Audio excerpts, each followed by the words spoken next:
Hello everyone, this is Alex. So today we're going to be reviewing The Sims 3 Pets. So, in this pack there's a new town you can play on called Appaloosa Plains.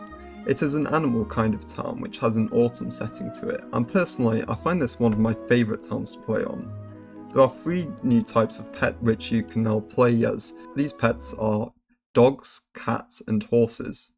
There are 3 ways of acquiring these pets. You can buy cats and dogs from your neighbour, and it would usually show up as an orange marker on the map. And as for horses, you can enter your local equestrian centre to buy a horse. Alternatively, you can also find strays in the wild and take them into your household as well, if you build a good enough relationship with them. The third and most interesting way of acquiring these animals is creating them in CreatorSim. These dogs, cats and horses are almost fully customizable, allowing you to change the shape of their body parts, fur patterns, fur lengths, the shape of their ears, tails, manes, and their collars, just like you can with Sims. You can also put patterns onto them because it's The Sims, so of course you can. So if you want, you can make an animal which looks like it was ripped straight out of a Dr. Seuss book. Of course, if you don't feel like doing any of that, there are plenty of dog, cat and horse breeds to choose from. There are 72 large dog breeds, 46 small dog breeds, 46 cat breeds, and 30 horse breeds. So, now you have your pets, what can you do with them? Well, just like any other animal, you can play with them, hug them, give them treats, go for walks. You can also praise or scold them for their bad behaviour. So say if they scratch up your wardrobe or pee inside, then your sim can tell them off for it, and you can command your cat or dog to guard the house. You can also teach your dog many kinds of tricks, such as sitting down, sitting up, talking, playing dead, and shaking a sim's hand. Your cats and dogs can also get fleas. This can occur by them being outside for too long of a period.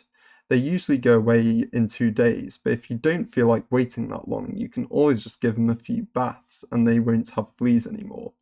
These fleas can also spread to Sims as well, so do make sure to wash them too. You also have to look after these animals as well and give them the right care, because if you don't, the animal social work will just end up taking them away. Another notable feature about dogs and cats in this game is the new hunting skill, which you can get for them.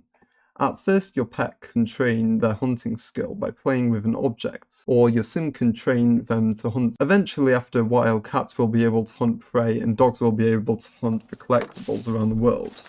The animals that cats can find can be put into the new animal enclosures, which I'll be talking about later. And dogs can find collectibles, which when you have enough of one collectible, you can make statues out of them, and the rocks and gems dogs can find can be quite valuable as well. After a while of hunting for dead animals and fossils, your cat and dogs will be able to find a certain collectible or prey.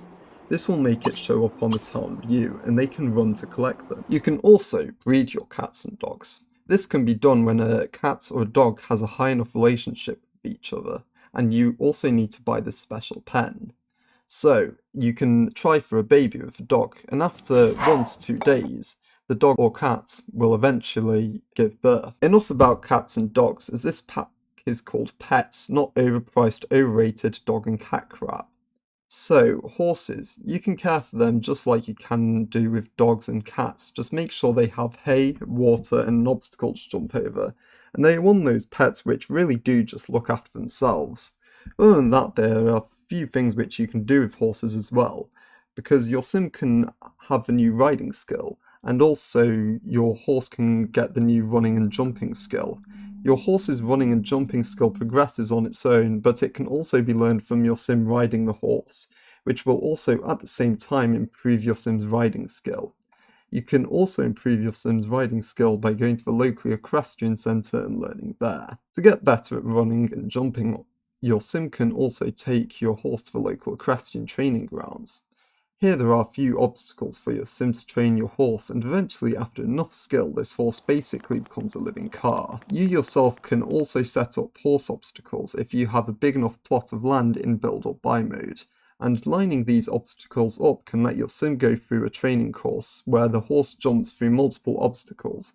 Just remember to be careful about the rings of fire that your horse can jump through, as it isn't rare that your sim can enter through them and catch fire. Your horse can also enter competitions. They are basically a rabbit hole, but you can control how fast your sim goes with the menu that the game gives you.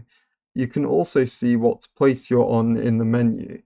The more your horse levels up in running or jumping, the more difficult competitions they can attend. You can also earn money from this. There's also cool horse variants which you can find in your game. This horse is mostly found by local fishing spots at night time, and it is called the unicorn. You can bring the unicorn into your family. If you find one, you just need to have a really good relationship with at least 3 different animals already to adopt one. To find the unicorn, they can mostly be seen on the town view, because it looks like they are the northern lights when there is one near.